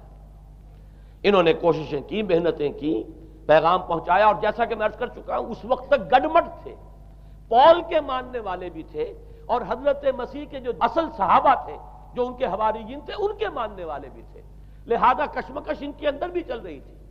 لیکن ظاہر بات ہے کہ حضرت مسیح کے اصل حواریین وہ تو اول تو یہ کہ اپنی گفتگو رکھ رہے تھے محدود بنی اسرائیل تک، نمبر 2 یہ کہ انہوں نے تو شریعت کو ساقط نہیں مانا۔ جنگل کی آگ کی طرح جو مسیحیت پھیلی ہے وہ پالزم والی مسیحیت ہے، اس لیے کہ اس میں تو کوئی شریعت کا کوئی بوجھ نہیں، کوئی حلال نہیں، کوئی حرام نہیں، کوئی نماز نہیں، کوئی روزہ نہیں، لہذا یہ تیزی کے ساتھ پھیلی ہے۔ اور 300 برس تک تو ایک کشمکش جو ہے جاری رہی، انہوں نے تبلیغیں کی، مصائب جھیلے، کشمکش اندر بھی چلی باہر بھی چلی۔ لیکن اس کے بعد قیصر روم کانسٹنٹائن، قسطنطین جسے کہتے ہیں، جس کا یہ قسطنطنیہ ہے، کانسٹنٹائن، اس نے یہ محسوس کیا بالکل اکبر کی طرح، جیسے اکبر نے محسوس کیا تھا کہ میری مملکت کے اندر یہ مذہبی تصادم جو ہے یہ سب سے بڑی یوں سمجھیے کہ انسٹیبلٹی کا سبب ہے، لہذا ان تمام مذہبوں کو ایک ہاون دستے میں ڈال کے کوٹ پیس کر ایک بناؤ. وہ جو دین اکبری یا دین الہی جو اس نے کیا تھا اس سیاسی مصلحت کی وجہ سے کہ یہ ہندو مسلم تصادم اور دوسرے مذاہب کا ٹکراؤ جو ہے وہ ہندوستان کو ایک سیاسی وحدت اور ایک اپنی سیاسی عظمت کی طرف پیش قدمی کرنے کا جو راستہ ہے اختیار کرنے سے روکتا ہے. لہذا یہ کام کیا جائے. یہی قسطنطین نے کیا. اس نے جب دیکھا بڑی کشمکش چل رہی ہے اس نے خود عیسائیت اختیار کر. عیسائیت کون سی اختیار کی؟ پالیزم والی. ظاہر بات ہے اس کے لیے بھی اصل عیسائیت اختیار کرنا جو ہے مشکل تھا. پالیزم والی. اور اس کے بعد یہ اب اسٹیٹ کی جو مشینری تھی، جو طاقت تھا، جو دباؤ تھا، اس کے حوالے سے اب یہ مسیحیت جو ہے پورے رومن امپائر کے اندر اب یہ بڑی تیزی کے ساتھ جس کو کہنا چاہیے اس کا ایک نظام قائم ہوا اور جو مذہبی طبقہ تھا اس کا اقتدار مستحکم ہو گیا. اس کے باوجود 200 برس اور گزرے. یونان چونکہ بہت بڑا مرکز تھا علم کا، فلسفے کا، سائنس کا، حکمت کا. آپ کو معلوم ہے یہ تمام ارسطو ہو، افلاطون ہو، یہ سب یونان کے ہیں. ارشمیدس ہو، یہ تمام کے تمام جو بھی ہے تو سائنس اور فلسفہ دونوں اس کا گہوارہ یونان تھا. یونانی حکما اعتراض کرتے تھے. لہذا سن 529 اس کو نوٹ کر لیجئے. جسٹینین ایک قیصر تھا اب قسطنطین کے 200 برس بعد. اس نے اپنی پوری مملکت میں فلسفہ اور سائنس کی تعلیم حرام قرار دے. کوئی نہ فلسفہ پڑھ سکے گا نہ سائنس. جو فلسفہ پڑھے گا اس کو مرتد قرار دے دیا جائے گا اور زندہ آگ میں جلا دیا جائے گا. انکوزیشن کورٹس قائم ہوئی. وہ صرف مذہبی عدالتیں اس لیے قائم ہوتی تھی کہ جس کے بارے میں معلوم ہو جائے کہ یہ فلسفہ پڑھتا ہے یا یہ سائنس پڑھتا ہے. اس لیے کہ فلسفہ اور سائنس دونوں جڑ کاٹتے ہیں اس ڈوگما کی. وہ ڈوگما جو پالیزم والا ڈوگما ہے اس کی جڑ کھودنے والی ہیں دونوں چیزیں. اور چونکہ وہ دونوں عقل کو اپیل کرتی ہیں، یہ ڈوگما عقل کے متضاد ہے. لہذا مذہب کا تحفظ اسی طرح ہو سکتا ہے کہ اب ان دونوں کو بالکل ممنوع قرار دے دیا جائے. یوں سمجھیے کہ تقریباً 1000 برس تک یورپ میں، چونکہ سب سے بڑی امپائر یہی تھی، یورپ میں فلسفہ اور حکمت اور یہ سائنس کی تعلیم ممنوع رہی. یہ ہے در حقیقت سب سے پہلا کام جو جسٹینین نے کیا 529 میں. اس کے بعد آگے چل کر پوپ کا جو اقتدار ہے وہ اتنا زبردست بنا ہے. پوپ کو اختیار حاصل ہو گیا جس چیز کو چاہے وہ قانون کا درجہ دے دے. اس لیے کہ شریعت تو ہے نہیں، خلا پوپ کون کرے گا؟ پوپ کو کرے گا. پوپ کو اختیار حاصل ہو گیا وہ جس کے گناہ چاہے معاف کر دے. اب دیکھیے اگرچہ ویسے تو گناہ پہلے ہی معاف ہو گئے کہ جس نے مسیح کو مان لیا گناہ تو معاف ہو گئے اگلے پچھلے سب، لیکن یہ کہ پھر بھی ایک خلش رہ جاتی ہے انسان کے دل میں. چونکہ ایک اخلاقی حص انسان کے اندر اللہ نے پیدا کی ہوئی ہے. جب کوئی شخص کرتا ہے، کوئی بدکاری کرتا ہے، کوئی چوری کرتا ہے، ڈاکہ ڈالتا ہے، تو وہ جو ایک کانشنس ہے وہ جو پرک کرتا ہے اس کو بھی ختم کرنے کے لیے اگر پوپ یا کارڈینل یا اس کے کسی نمائندے کے سامنے جا کر اعتراف گناہ کر لو اور کچھ اس کی مٹھی گرم کرو، کچھ ہدیہ پیش کرو، تو توبہ نامہ، معافی نامہ تمہیں دے دیا جائے گا. اور وہ جو چیز ہے وہ تمہارے لیے سند ہے کہ کوئی تم سے باز پرس تمہارے گناہ کی نہیں ہو سکے. پھر ان کی قیمتیں تھیں، ان کے لیے بڑی بڑی جو ہے ہدیے مقرر کیے گئے تھے. تیسری چیز بائبل کا اول تو یہ کہ مفہوم جو ہے وہ کوئی سند نہیں ہے، اس لیے کہ بائبل ہانٹ کر رہی تھی نا. اولڈ ٹیسٹمنٹ بھی ہے، یہ حضرت مسیح کی یہ 4 انجیلیں بھی ہیں، یہ تعلیم کچھ اور ہے. لہذا بائبل جو ہے وہ سند نہیں ہے. سند پوپ کا جو ہے فرمان وہ سند ہے. بائبل کی شرح کرنے کی، بائبل کی طرف سے کوئی دلیل لانے کی کسی کو کوئی حق حاصل نہیں. یہ جبر تھا، یہ تشدد تھا یورپ میں. یہ وہ دور تھا جب کہ اسلام پھیل رہا تھا. میں نے اس لیے آپ سے کہا تھا، نوٹ کرایا آپ کو، 529 میں جسٹینین کا یہ فرمان ہے. 571 میں حضور کی ولادت ہو رہی ہے، وہی صدی ہے. اور 630 کے آس پاس، بلکہ 629 کے آس پاس سلطنت روما کے ساتھ مسلمانوں کا ٹکراؤ شروع ہوا ہے. تو یہ تاریخی ان کو ریلیشن جو ہے ذہن میں رکھیے. جس وقت مسلمان آئے اور 200-300 برس جو ان کے عروج کے ہیں، اس وقت آپ کو معلوم ہے کہ تقریباً 6 صدیاں ہو چکی تھی کہ یورپ بالکل جس کو کہا جاتا ہے ڈارک ایجز، انتہائی تاریکی، مذہبی جبر اور استبداد، اس کے سوا کچھ نہیں. اور وہ ملاؤں کی حکومت جسے آپ کہیں گے، جسے آج کل کی اصطلاح میں کہا جائے گا، وہ جس کو چاہے جو چاہے سزا دے دے. پوپ کو اختیار حاصل ہے. کسی کے بارے میں ذرا جیسے بعض اوقات خبریں سچی ہیں یا جھوٹی، لیکن میں مثال دے رہا ہوں جیسے خبریں آتی رہی ہیں ایران کے بارے میں کہ کہیں اگر معلوم ہو گیا ہے تو پاسداران انقلاب پہنچے اور سمری ٹرائل اور فوراً ختم کیا آدمی کو. اس قسم سے انکوزیشن رپورٹس جو ہیں وہ کورٹس وہاں قائم ہوئی، اور یوں سمجھیے کہ لاکھوں افراد تحت کیے گئے، زندہ جلائے گئے. لیکن اس کے بعد جب عالم اسلام میں وہ روشنی پھیلی، اور خاص طور پر بنو عباس کے زمانے میں، اب بھاگ بھاگ کر وہاں جو بھی تھے فلسفے کے اور سائنس کے کوئی دلچسپی رکھنے والے، وہ بھاگ کر عالم اسلام میں آ گئے. یہاں اب وہ کتابیں جو ہیں ان کے ترجمے ہوئے. خاص طور پر مامون اور ہارون الرشید کے زمانے کے اندر یہ علم جو ہے ہندوستان سے بھی لیا، یونان سے بھی لیا مسلمانوں نے، اور اس کے بعد یہ غرناطہ اور قرطبہ کی یونیورسٹیوں کے ذریعے سے اس علم نے پینیٹریٹ کیا ہے دوبارہ یورپ میں. دیکھیے سرکل کیسے بنا ہے. یونان کا علم آیا ہے پہلے عالم اسلام میں، مڈل ایسٹ میں، اور پھر ادھر سے ہو کر چکر کھا کر اور اسپین کی یونیورسٹیوں کے ذریعے سے یورپ میں انٹروڈیوس ہوا ہے. اس وقت پھر اصلاح مذہب کی تحریک شروع ہوئی، اور ساتھ ہی تحریک احیاء العلوم رینیسنس، اس کے نتیجے میں وہاں بیداری پیدا ہوئی. لیکن یہ بیداری اب آپ نوٹ کر لیجئے، ایک تو پروٹیسٹنٹ مذہب پیدا ہوا اور کئی سو برس تک تصادم رہا کیتھولکس کے اندر اور پروٹیسٹنٹس میں. پورے اسلام کی تاریخ میں کبھی اتنے خونی فسادات نہیں ہوئے ہیں، کبھی بھی شیعہ سنی فساد بھی کبھی اتنا نہیں ہوا جتنا کہ کئی سو برس تک رومن کیتھولکس اور پروٹیسٹنٹس کے مابین یورپ میں ہوتا رہا ہے. بلکہ اس میں تو ایسے ایسے واقعات آتے ہیں کہ لگ بھگ 10 لاکھ افراد جو ہیں وہ ختم ہوئے ہیں. یہ آپس کا تصادم جو تھا، پروٹیسٹنٹ مذہب جو پیدا ہوا اصلاح مذہب کی تحریک کے ذریعے سے، اور وہ رومن کیتھولک پاپائیت والا نظام، ان کے درمیان جو تصادم ہوا، 10 لاکھ کی تعداد بتائی جاتی ہے کہ آدمی مارے گئے. بلکہ فرانس کا ایک شہر ہے، وہاں تو 19 دن تک مسلسل قتل عام کیا گیا پروٹیسٹنٹس کا، اور وہاں حاملہ عورتوں کے جو ہے پیٹ چاک کر کے بچے نکال کر ان کو بھی جو ہے ختم کیا گیا ہے. یہ سارا ظلم جو ہے وہاں ہوا ہے، تصادم ہوا ہے. اس کے نتیجے میں آپ خود سوچئے کہ کس قدر نفرت پیدا ہوئی عوام کے اندر مذہب سے. اس کے ساتھ ہی اب وہ علم شروع ہوا، سائنس شروع ہوئی. لہذا علم اور سائنس دونوں کی جڑ میں مذہب سے شدید نفرت پیدا ہو. یہ ہے وہ سبب کہ جس نے یہاں سے راستے علیحدہ کر دیے. اور مذہب چونکہ جبر کرتا ہے، مذہب چونکہ عقل کے اوپر بیڑیاں بٹھاتا ہے، پہرے بٹھاتا ہے، بیڑیاں ڈالتا ہے، اور مذہب چونکہ تشدد کرتا ہے، لہذا مذہب کے خلاف ایک نفرت، ایک ریئیکشن. یہ ہے اس ساری سائنسی ارتقاء اور سائنٹیفک اور ٹیکنالوجیکل جو ڈیولپمنٹ ہوئی ہے، اس کی جڑ میں مذہب سے نفرت جو ہے اس کے بیج بو دیے گئے. اور یہ 200-250-300 سال میں اب یہ جو تناور درخت بن کر آیا ہے کہ ایک طرف سائنس کی ترقی، ٹیکنالوجی کی ترقی آسمان کو چھو رہی ہے. آج انسان چاند کے اوپر تو انسان کے قدم جو ہے پہنچ چکے ہیں، اور آپ کا ایک راکٹ جو ہے وہ پورے تمام سیارے جو ہیں ہمارے سولر سسٹم کے ہیں ان سب کا چکر لگا کر، اور وہ اس سے باہر چلا گیا ہے، خلا کے اندر کہاں گیا کچھ پتا نہیں. لیکن یہ کہ تقریباً یوں سمجھیے کہ سن 77 کا چلا ہوا وہ، اور 12 برس تک اس نے سفر طے کیا ہے، اور کم سے کم سولر سسٹم کا جو ہے اس نے پورا جو ہے احاطہ کیا ہے. اور جو میں نے آپ کو وہ احادیث سنائی، ان کے حوالے سے بات کیا سمجھ میں آئی کہ یہ سائنٹیفک، ساری کی ساری سائنٹیفک ڈیولپمنٹ، یہ ٹیکنالوجیکل ڈیولپمنٹ، لیکن چونکہ اس کے ساتھ مذہب کا انکار ہے، خدا پر ایمان نہیں ہے، آخرت کا یقین نہیں ہے، روح کا گویا کہ انکار، روحانیت تو بہت دور کی بات ہے، روح کا بھی انکار. نتیجہ یہ ہے کہ ان دونوں چیزوں کے مابین وہ گیپ، جسے میں نے کہا تھا ایپالنگ گیپ، ایک بہت بڑا گیپ ہے جو پیدا ہو چکا ہے. اب میں حدیث آپ کو سنا رہا ہوں.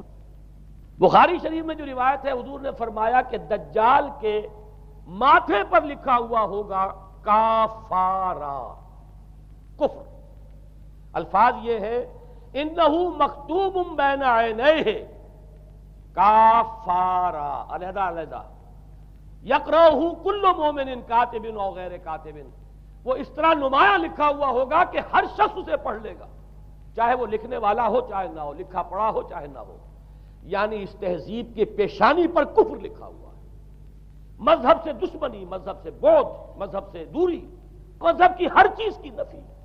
آج جو ایک ورلڈ سویلائزیشن ہے، ایک عالمی تہذیب ہے جس کا کہ غلبہ ہے ہمارے اس پورے گلوب پر، اس میں 3 چیزوں کے مقابلے میں 3 چیزوں کی اہمیت ہے. خدا کی اہمیت نہیں ہے، ہوگا، ہم انکار بھی نہیں کرتے، لیکن ہم جانتے بھی نہیں کہ ہے کہ نہیں.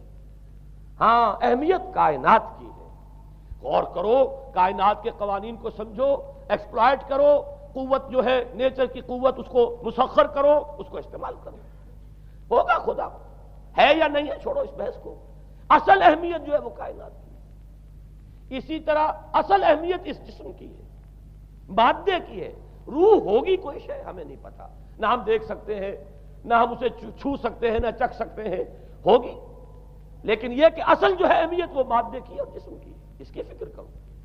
اسی طریقے سے حیات دنیاوی، اصل سے حیات دنیاوی ہے، اس کو بناؤ، سنوارو، بہتر سے بہتر زندگی گزارو، ویلفیئر سٹیٹ ہو، بہت ہی عمدہ ماحول ہو اور ہر چیز کو، لیکن حیات اخروی ہوگی، اب تو آرام سے گزرتی ہے، آخرت کی خبر خدا جانے ہے یا نہیں ہے، اس سے ہمیں کوئی بحث نہیں۔ تین چیزوں کے مقابلے میں تین چیزوں کی اہمیت، یا یوں کہیے کہ تین چیزوں کے مقابلے میں مقابل کی تین چیزوں کو بالکل غیر اہم، اس کی طرف کوئی توجہ ہی نہیں، توجہ کا ارتکاز کائنات پر ہے، ذات باری تعالیٰ پر نہیں۔ ذات و صفات باری تعالیٰ ایک صرف علمی موضوع ہے، اصل توجہ کی شے کائنات ہے۔ روح ہوگی کوئی شے، اصل شے جسم ہے اور مادہ ہے۔ حیات اخروی ہمیں نہیں پتا، کسی نے واپس آ کر خبر نہیں دی مرنے کے بعد، لہذا ہم نہیں کہہ سکتے ہے کہ نہیں ہے۔ البتہ یہ کہ حیات دنیا بھی تو ہے، اس کو مضبوطی کے ساتھ تھامو، اس کو بہتر بناؤ، توجہ کا اصل ارتکاز حیات دنیاوی پر ہے۔ یہ ہے وہ گلوبل سویلائزیشن جو در حقیقت یورپ سے ابری، اور یورپ سے ابری ہے، اس کی بنیاد میں مذہب کی دشمنی موجود تھی، جو رد عمل تھا در حقیقت اس پاپائیت کے نظام کا جو پولزم کے ذریعے سے دنیا میں قائم ہوا، یہ وجہ ہے۔ اور آج انسان جہاں کھڑا ہے، غور کیجئے، انتہائی ہولناک جنگ جو ہے وہ اس کے سر پر ایک خطرے کے طور پر مسلط ہے۔ دو جنگیں اس ایک صدی میں ایسی ہو چکی ہیں جنہیں اپنے ورلڈ وار 1 اور ورلڈ وار 2، اتنے بڑے پیمانے پر قتل و غارت دنیا میں پہلے کبھی نہیں ہوئی، اس لیے کہ پہلے فوجوں کی جنگیں ہوتی تھی، آبادیوں پر جا کر کہیں کوئی قتل عام ہو گیا، ورنہ یہ کہ قبضہ لیا، پہلے وہ کسی اور کی ریت تھے، اب کسی اور کی ریت ہو گئے۔ آیا بابر آیا، اس نے پانی پت کے میدان کے اندر ابراہیم لودھی کو شکست دے دی، دلی میں آ کر اس نے کسی کا خون نہیں بہایا، بس وہ آ کے تخت پر قابض ہو گئے۔ کہیں کہیں ہوئے ہیں فتنے، یا پھر عذاب الہی آتے رہے ہیں کہ رسولوں کے انکار کی سزا کے طور پر قومیں نسیہ منسیہ کی گئی ہیں، لیکن جنگیں جو دنیا میں ہوتی تھی، وہ جنگوں کا معاملہ جو ہے وہ اس نوعیت کا ہوتا تھا، وہ فوجوں کے درمیان ٹکراؤ ہوتا تھا، میدان جنگ میں کشتوں کے پشتے لگتے تھے، لیکن اس کے بعد نہیں ہو گیا، کہیں کسی نے بہت غصہ نکال لیا۔ لیکن اس صدی میں اب جو جنگیں ہوئی ہیں اس سے تو ملک کے ملک تہس نہس ہوئے ہیں، آبادیاں ختم ہوئی ہیں، اور جو تیسری جنگ ہوگی یہ جان لیجئے، آخر انسان کب تک اسے ٹالے گا؟ رشیا کے بارے میں یہ سمجھنا کہ وہ پیچھے ہٹ گیا ہے، پشپائی اختیار کر لی، اس نے بہت بڑی حماقت ہے، وہ در حقیقت اب ڈپلومیسی کی راہ سے سپریمیسی چاہتا ہے، لہذا تصادم تو ہو کر رہنا۔ مولانا مناظر حسن گیلانی رحمۃ اللہ علیہ کے خیالات جو ہیں وہ مجھے اس سورہ کہف کے ابتدائی آیات کے ضمن میں مجھے ان سے اتفاق ہے، اور بہت سی چیزیں ان سے ماخوذ ہیں۔ اسی طریقے سے جو حدیث اب میں آپ کو بتا رہا ہوں، میرے سامنے اس کا متن نہیں ہے، مولانا حامد میاں رحمۃ اللہ علیہ انہوں نے مجھے یہ بتایا تھا کہ جو میں نے جمع کیے ہیں حالات و واقعات، قیامت سے پہلے جو حالات و واقعات پیش آنے والے ہیں، جن کی پیشین گوئی احادیث میں ہیں، ان سے معلوم ہوتا ہے کہ ایک بہت بڑی خوفناک جنگ، اتنی بڑی خوفناک جنگ، اور ان کے الفاظ یہ ہے کہ اس میں دونوں فریق جو ہوں گے ان میں بڑی تعداد عیسائیوں کی ہوگی، ادھر بھی ادھر بھی، ایک طرف البتہ عیسائیوں کے ساتھ مسلمان بھی ہوں گے، یہودی بھی ہوں گے، اور دوسری طرف خالص عیسائی طاقت ہوگی، اور ان کے درمیان اتنی خوفناک جنگ ہوگی۔ الفاظ ان کے یہ ہیں اس حدیث کے جو انہوں نے مجھے بتائے کہ ایک پرندہ سینکڑوں میل تک پرواز کرے گا اور اسے سوائے لاشوں کے اور کچھ نظر نہیں آئے۔ آپ تصور کیجئے اگر ایٹامک وار ہو جاتی ہے تو یہی ہوگا، تہس نہس ہو جائے گا معاملہ، ختم ہو کر رہ جائے گی چیز۔ اور یہ چیز جو ہے یہ بہرحال یہ جتنا کچھ پائل اپ کیا گیا ہے، یہ ڈسٹرکٹیو فورس سائنس کی یوں سمجھیے کہ معراج اب یہی ہے۔ اب تو سٹار وارز کی باتیں ہو رہی ہیں کہ صرف زمین پر نہیں، باہر بھی یہ جنگیں ہمیں لڑنی پڑیں گی، لیکن یہ کہ اس کا کیا حال ہوگا۔ امریکہ میں ایک پکچر تیار کی گئی تھی، دی ڈے آفٹر غالباً اس کا نام ہے، اس میں ایک نقشہ دکھایا گیا ہے اس قدر ہولناک کہ یہ 100 اور اونچی منزلہ عمارتیں جو ہے یہ ایسے جیسے کہ کچے گھروندے ہوتے ہیں، ایسے وہ پگھل کر رہ جائیں گی، اور یوں سمجھیے کہ انسان جو ان کے اندر ہوں گے ایک ایک منزل کے اندر، ایک ایک ایسی 100 منزلہ عمارت کے اندر ہزاروں آدمی ہوتے ہیں، جیسے کہ کوئی ایسی کالونی ہو کوئی ان کی چیونٹیوں کی، اور اس پوری کالونی کو آپ اپنے پاؤں سے مسل دیں، ایسے انسانوں کا حال ہوگا اگر وہ جنگ ہو جاتی جس کا نقشہ کھینچا گیا ہے۔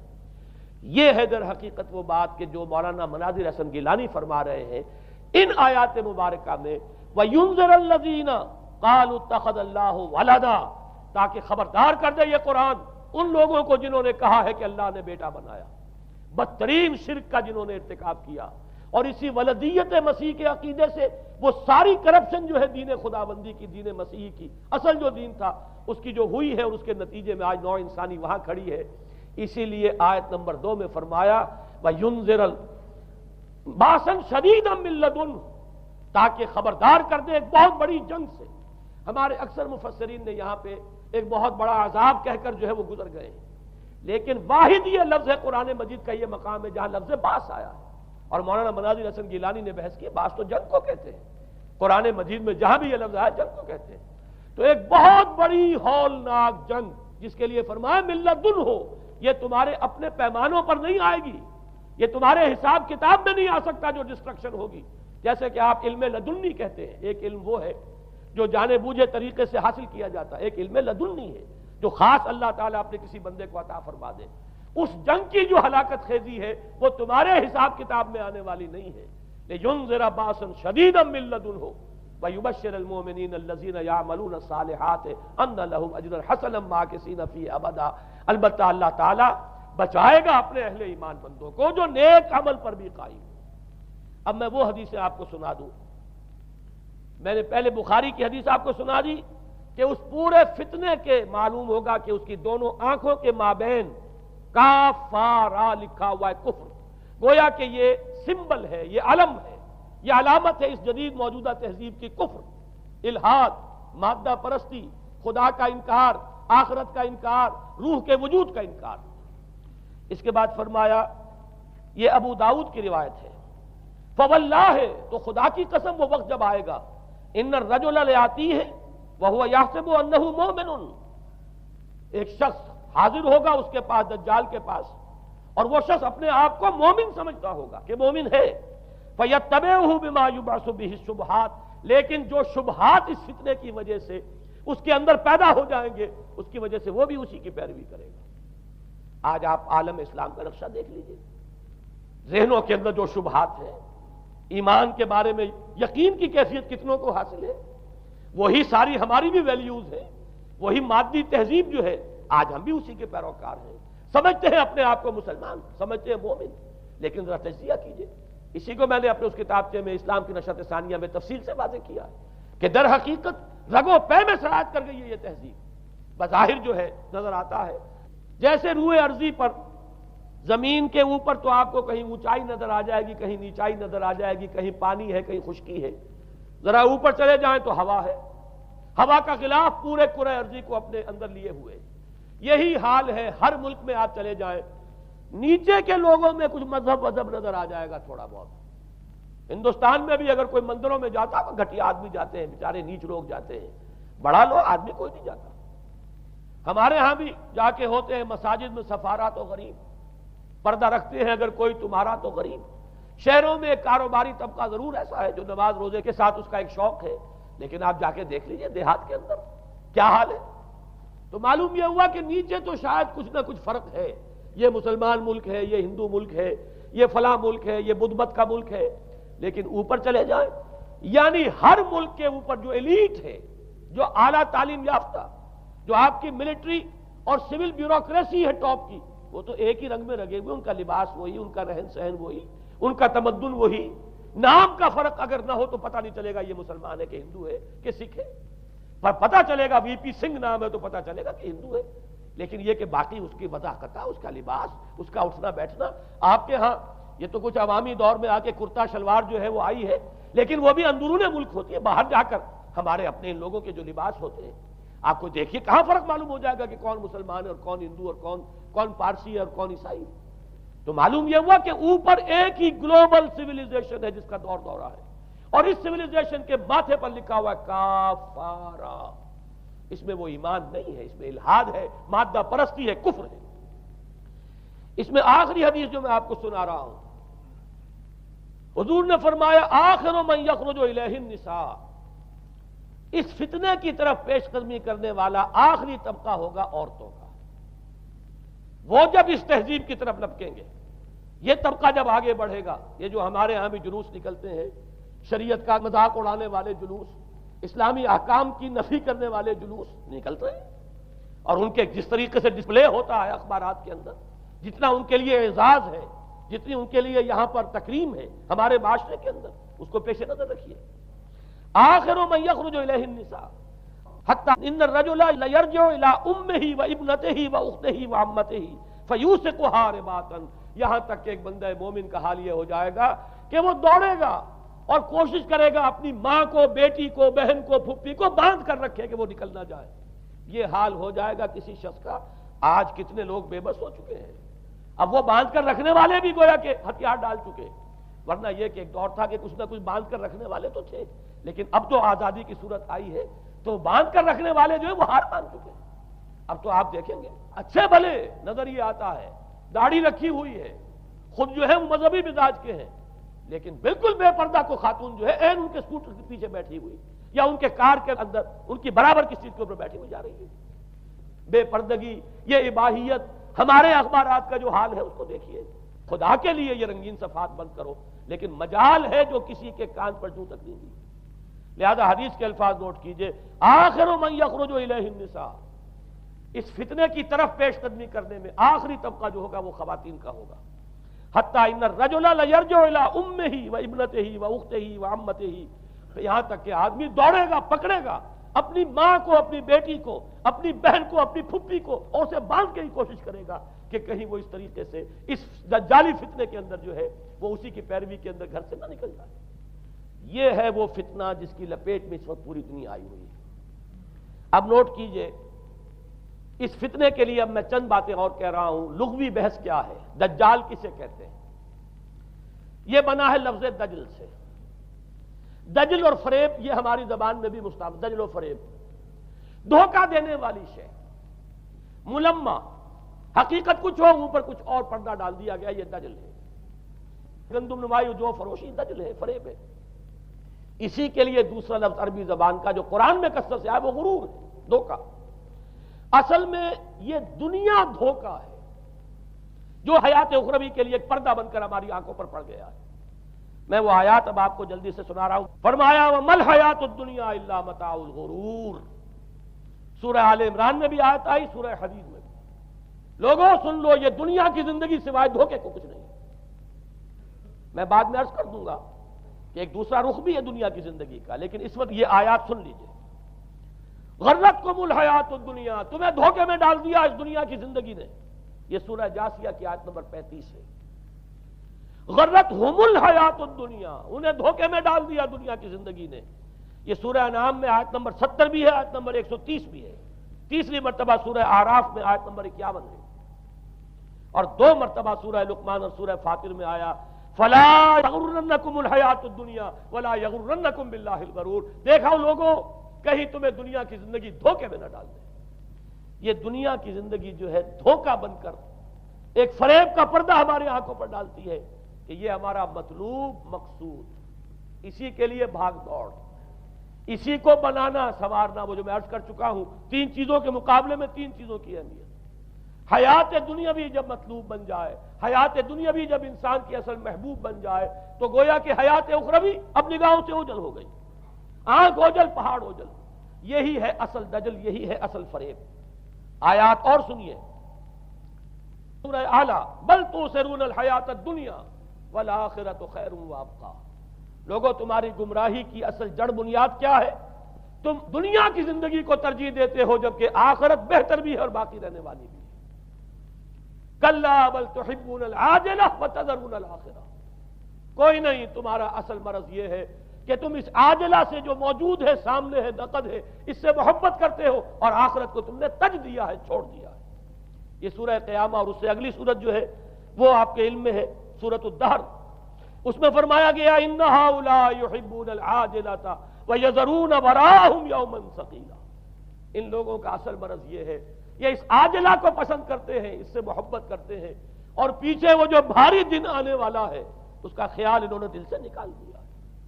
یہ ہے در حقیقت اصل فساد، اصل فتنہ، اصل گمراہی. 100 خرابیوں کی جڑ ایک خرابی.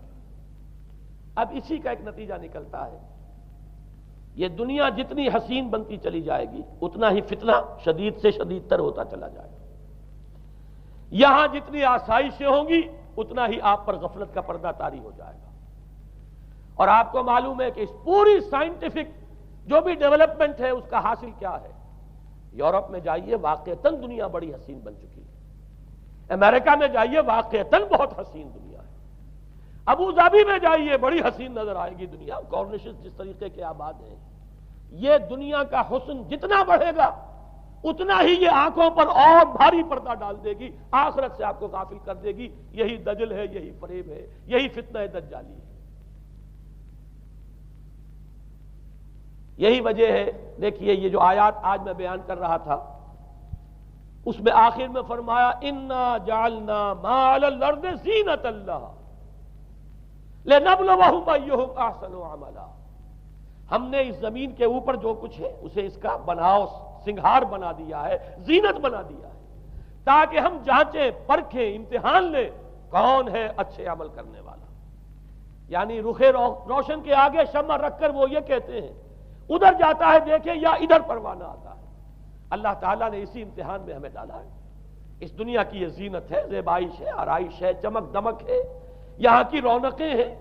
ان کو دیکھ کر آدمی ہل جاتا ہے، انہی کے پیچھے پڑ جاتا ہے. حلال سے حرام سے، جائز سے ناجائز سے، صحیح سے غلط سے، جس طرح بھی ہو یہ رونقیں میں بھی زیادہ سے زیادہ اپنے گھر میں لے آؤں، میں بھی اپنے ہاں وہ آسائشیں فراہم کر لوں، میں بھی یہ تمام چیزیں جو ہے جمع کر لوں. اسی کے لیے انسان اپنا نہ صرف یہ کہ پوری زندگی کا اثاثہ اسی میں انویسٹ کر بیٹھتا ہے بلکہ دیانت، شرافت، ان سب کو بھی داؤ پر لگا دیتا. انا جعلنا ما علی الارض زینۃ اللہ لنبلوہم ایہم احسن عملا. ہم نے زمین کے اوپر جو کچھ ہے اسے اس کا زیور بنا دیا ہے، سنگھار، تاکہ ہم ذرا آزمائیں ان کو کہ آیا یہاں کے ہی اسی حسن کے اندر، اسی رعنائی کے اندر گم ہو کر رہ جاتے ہیں، یا اس حسن ازلی وہ اللہ تعالیٰ کا جلال و جمال یہ اس کے طالب بنتے ہیں. یہ ہے در حقیقت امتحان. اسی کو جیسے کہ حدیث میں بھی آیا تھا، شروع کی آیات اور آخری آیات، آخری رکوع میں فرمایا قل هل ننبئکم بالاخسرین اعمالا. اے نبی ان سے کہیے کیا ہم تمہیں بتائیں اپنی زندگی کی جد و جہد میں، بھاگ دوڑ میں سب سے زیادہ خسارے میں کون رہے؟ الذین ضل سعیہم فی الحیاۃ الدنیا وہم یحسبون انہم یحسنون صنعا. وہ لوگ کہ جن کی بھاگ دوڑ، جن کی محنت، جن کی کوشش وہ دنیا کی زندگی ہی میں بھٹک کر رہ گئی، اور وہ اپنے کہیں یہ سمجھتے رہے کہ ہم بڑے کامیاب ہو رہے ہیں، بہت اچھے کام کر رہے ہیں، ہم نے اتنی ترقی کر لی، ہم نے یہ کچھ بنا لیا، میں نے یہ جائیداد بنا لی، میں نے یہ کچھ مقام حاصل کر لیا. لیکن مطلوب و مقصود دنیا. ضل سعیہم فی الحیاۃ الدنیا. انہوں نے دنیا کی زندگی ہی کے اندر اپنی ساری سعی و جہد کو بھٹکا کر رکھ دیا. میں اس کا جو دوسرا رخ بتانا چاہتا تھا وہ ایک حدیث کے حوالے سے ہے. اگر آخرت مطلوب و مقصود رہے تو یہ دنیا آخرت کی کھیتی بن جاتی ہے. حضور نے فرمایا دنیا مزرعۃ الآخرہ. اگر تمہارا مطلوب و مقصود آخرت ہے تو پھر یہ دنیا کے اندر یہ کھیتی ہے، بو گے یہاں تو وہاں کاٹو گے. نیک اعمال کرو، خدمت خلق کے لیے کوشاں ہو جاؤ، لوگوں کی ہدایت کے لیے اپنی توانائیاں جو ہے وقف کرو. خیرکم من تعلم القرآن وعلمہ. اس دنیا میں محنت کرو گے تو آخرت میں اجر و ثواب پاؤ گے. الدنیا مزرعۃ الآخرہ. اگر آخرت مطلوب و مقصود ہو تو دنیا بڑی قیمتی ہے، اس کا ایک ایک لمحہ بڑا قیمتی ہے. تو حیات دنیا بھی نہ صرف یہ کہ غیر حقیقی نہیں بلکہ بہت قدر و قیمت کی حامل. لیکن اگر پردہ پڑ گیا، آخرت نگاہوں سے اوجھل اور دنیا ہی مطلوب و مقصود، تو یہ دھوکے کی ٹٹی ہے. وَمَا الْحَيَاةُ الدُّنْيَا إِلَّا مَتَاعُ الْغُرُورِ. نہیں ہے دنیا کی زندگی مگر دھوکے کا سامان. غرتہم الحیات الدنیا، غرتکم الحیات الدنیا، لا تغرنکم الحیات الدنیا. دیکھنا یہ دنیا کی زندگی کہیں تمہیں دھوکے میں نہ ڈال دے. آخری بات عرض کر رہا ہوں، یہی وجہ ہے سورہ بنی اسرائیل میں بھی آخری لفظ جو پہلے رکوع میں وہ کیا تھا؟ وَأَنَّ الَّذِينَ لَا يُؤْمِنُونَ بِالْآخِرَةِ أَعْتَدْنَا لَهُمْ عَذَابًا أَلِيمًا. اور وہ لوگ، نوٹ کر لیجئے وہ آیات، ان ھذا القرآن یہدی للتی ہی اقوم ویبشر المؤمنین الذین یعملون الصالحات ان لهم اجرا کبیرا وان الذین لا یؤمنون بالآخرۃ اعتدنا لهم عذابا الیما۔ یہاں پر ایمان بالآخرہ جو ہے اس کو اہمیت دی گئی ہے، جو لوگ آخرت پر یقین نہیں رکھتے ان کے لیے ہم نے دردناک عذاب فراہم کیا۔ اور یہاں پر بھی جیسا کہ سامنے آ گیا، سورہ کہف جو ختم ہو رہی ہے جن مضامین پر، وہ بھی وہی آیات ہیں جن کے بارے میں حدیث میں آیا ہے کہ دجالی فتنے سے محفوظ کرنے میں ان کی بڑی تاثیر ہے۔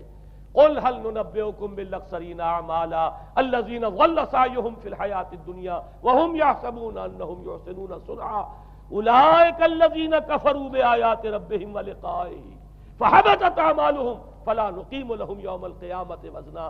یہ وہ لوگ ہیں جنہوں نے اپنی رب کی آیات کا انکار کیا، جن کی دنیا ہی مطلوب و مقصود بن کر رہ گئی ہے، چاہے وہ کہیں ہم قرآن کے ماننے والے ہیں اور محمد کے عاشق ہیں صلی اللہ علیہ وسلم، اولئک الذین کفروا بآیات ربهم ولقائه فحبطت اعمالهم ولا نقیم لهم یوم القیامۃ وزنا ذلک جزاؤہم جہنم بما کفروا واتخذوا آیاتی ورسلی ہزوا۔